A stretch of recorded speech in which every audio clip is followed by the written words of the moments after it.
Sa'yo, bossing, ano sa'yo? Yung sa balikat ba? Balikat. Ay, naangat ko, medyo masakit. Pag inaangat mo, medyo masakit. Okay. Check natin yung position muna ng toe bones mo. Okay naman, wala namang dislocate. Okay, baka naipit lang din sa paghiga. O, hindi naman siya frozen. Malamang mga ano lang to. Mga litid mo dyan na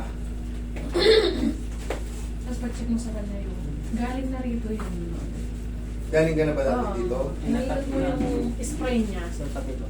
Ayun. Kailan ka ba pumunta rito? Last year. Last year. O, kumusta yung hinata ko dyan? Okay naman po. Eh, Wala ko, hindi. Pilahin ko yung kabila ko. Kinatapilap lang po ulit. Tatapilo. Hindi, check natin. The same, kahit 10 yung kaso nyo, kahit 20 yung kaso nyo, walang additional payment. Kaya sabihin nyo na lahat. Ay, Hindi. sabihin mo na lahat. Yung iba natatakot, di ba, Master? Oo. Kasi wala akong budget eh. Eh, meron pa eh. Ito pa, ito pa. Hindi po. Lahat po yan. Isahan na yan. Kahit pa 50 yung kaso nyo, magmula sa buhok hanggang doon, hanggang dalawin. Isa lang po yan. Kahit buhok, pilayin mo. Pero, kahit isa lang ang kaso nyo, ganun pa rin po yung ano. Wala po ano. Kumbaga, fix na po yun. O saan kayo? Eh, yung iba kaya magpa-video, ang ginagawa niyan, takot dyan sila kasi merong hidden charge sa mga yan. Yun ang nakakatakot sa kaya magpa-video. Dito sa amin, open kayo. Buong procedure, i-record nyo. Para yung lahat ng sinabi ko, lahat ng kinarati ko, mare-record nyo.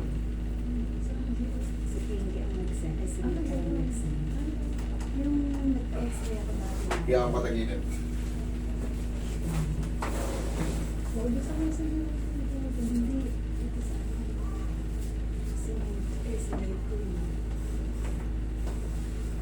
Kabilang side, idol.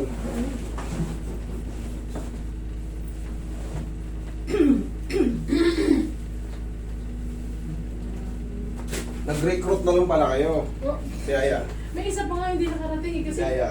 habang nasa daan namatay Tiyaya. yung biyanan eh. Uy, sorry. Tiyaya. Tiyaya muna. Ay, paano po? Tiyaya. Ganito. Yan. Yan, tiyaya. Dapa yung patapa eh. Yan.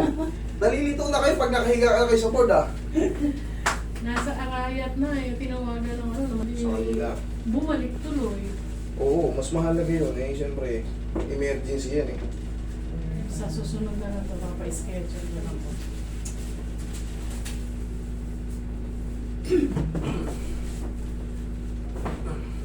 Kasi mo kayo yung likod mo, parang medyo ano yung likod mo, nakomba.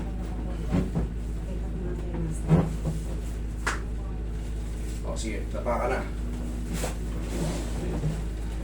Tingin ko. Yung nagpa-extra ako dati, master, nung nakaraang 2 That is sign of aging. Ay, gano'n. Ang tawag dyan is Senior na pala. osteophytes. Osteophytes o mga bone spar. Pag may nakikita kayo mga ano, degenerative change, degeneration. Yan yun. Pagka kayo ay senior na, huwag na kayong magtaka. Lalabas po yung ganyan. Totoo. Pero, pag meron kayo niyan, kayo pa rin ang tatanungin, kayo pa rin ang masusunod. Kasi pag may pain yung balakang nyo, yun ang hindi normal. Pero yung ganyan, tapos wala nang pain yung likod nyo, normal lang yan, makikita yan pag in-x-ray kayo. Parang may mga gulo-gulo yung gilid-gilid. Yan, hindi siya yung plain na guhit. Siyempre, natural, maglalaba ka, uupo ka, pag tayo mo. Sakit. Correct. Kasi yung mga teeth natin, kaya parang ano lang yan, di ba? Yung mukha natin, tumatanda. Yung mga balat natin, kumukulubot. Kasi nung bata tayo, yan, makinis pa.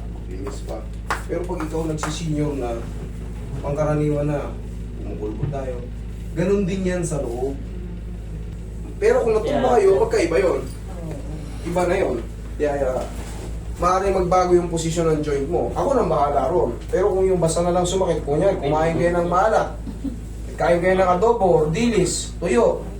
Pagkagising nyo sa umaga, Sakit. pasat yung tuhod ko ah. Ano ba yung kinain mo? Ano yung dinigest mo? Dalawang kamay sa dyan. Minsan nagtitigan sa mga bulag-bularo, sabi nila, totoo eh. Okay, inhale, exhale. Pero ang sagot dyan, magtiwala mo na kayo sa sarili nyong haplos. Huwag muna kayo magpa-take ng ano. Hapusin nyo muna. Pag hindi nawala, tsaka magpa-check. Baka tumataas yung uric nyo. Yan. Siyempre yun, medication yun. Tapos control sa malamig. Tapos siyempre, magbilat-bilat tayo sa araw pagising sa umaga. Lord, thank you. Nagising pa ako. Ginising niyo pa ako. Ganun, bilat-bilat sa umaga. Ganun po. Konting sayo-sayo na ng konti. Okay na yun. Mapawisan ng ilig-ilig. Okay na yun. Hindi na kailangan yung ang pinigusto mo, pumayat ka agad. Atakihin ka pa sa daan. Sobrang pagod. Kaya, Okay? Sige. Ay, wait lang. Isa pa. Sapat na yung pawis lang sa kilikili, sa singit, okay na yun. Basta consistent.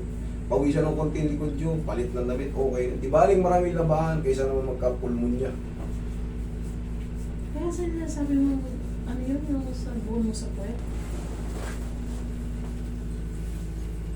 Magtaka kayo, pag gayon, parang recently lang, tapos pag umupo siya sa ganyan, monoblock, sabihin niya, mas sumasakit yung dito ko.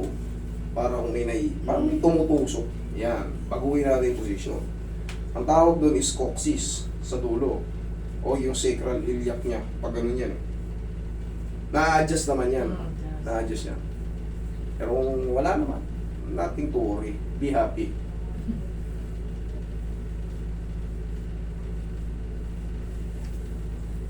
Minsan naman sa tuhod, pag naglalakad ka parang Tumutunog. Oo. Yes po. Mamaya, pahawa ko sa inyo yung tuhod ko. Ganyan din. Ayan. Pangkaraniwan na yan. Pagka kayo ay mga nag-30 pataas na. Minsan parang masakit. Basta walang pain. Pero kung may pain, Oo, minsan, adjustin parang natin. may pain na gano'n na. Pero hindi siya consistent. Minsan Hindi nawawala. naman, hindi naman pain na. Yanig-yanigin mo nga lang. Minsan nasushoot din yan sa tama. Kaya tinuturo ko na sa inyo para hindi tayo mag-session-session. Sa inyo pa lang, ayos nyo na. Hindi. Siyempre, very simple. No? Yan na yung bawi ko sa inyo eh. Yan yung bawi ko sa inyo. Nanonood kayo, may matututunan kayo. Hindi kayo kagad, ano to? Pa-check up, inom ng gamot, inom ng gamot hanggang sa... Eh, baka kaya, ganun-ganun lang eh. Oo. Totoo nga, nawala. Kaya sabi ko, baka wala nang lakis yung tuhod ko. O, di lagyan mo na lang. Ganun-ganun mo. Ganun lang, para kahit pa paano yung inga. Makunat na. Yun yung pinakabawi ko.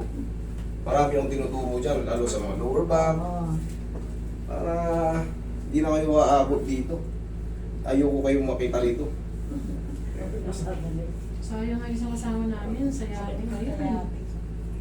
Sa hirap na lumakad eh. Lumakad. Kaya minsan na lang pag gano'n na iba. Hindi, ano pa yun? Magpapapangluksa pa yun. Eh, tiis-tiis lang muna.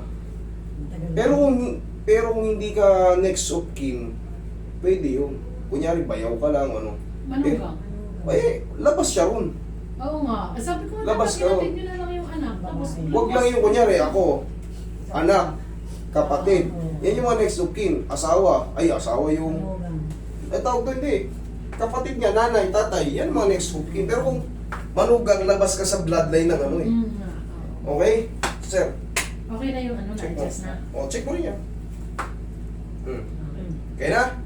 Okay. Sige, thank you. Sige po. Huwag lang maligo ah. Bukas na.